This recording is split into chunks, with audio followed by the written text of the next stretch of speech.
I want to talk about messages from my parents, which were mixed when it came to race. But the behavior I saw was mostly negative.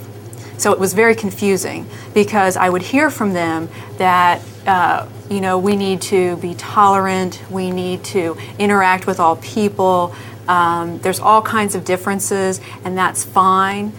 But when it came to my actually being able to interact with people across difference, like invite them to the house or go to someone else's house, all of a sudden I wasn't allowed to do that. But there wasn't an explanation as to why I couldn't. And as a young girl, that didn't make a whole lot of sense. But of course, as I got older, I understood, well, it must be because these girls are a different race. And where I grew up, it was a small town, so there weren't that many people across different races. It was mostly white. And so these girls were African American. And so it didn't take long before I figured out, okay, the reason I can't go is because they're African American. And so there's something wrong with that. There's some reason I can't do that. But what they said was very different.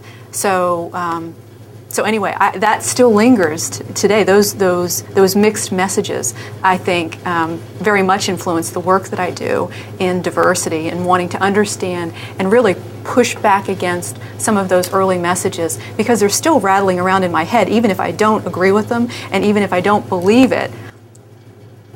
It's deep, and I think I'm going to constantly have to work on that. Well, this really affects me with my daughter today. She's 10.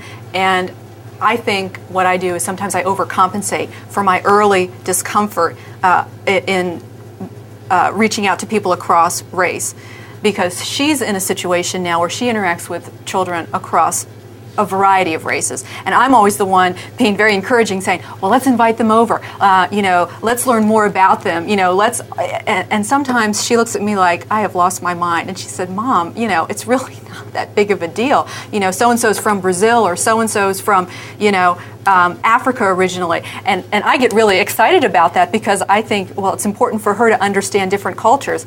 And to her, it's like, it's normal. Why are you making such a big deal out of this? But I do it because I'm pushing back against those old messages that are playing in my head.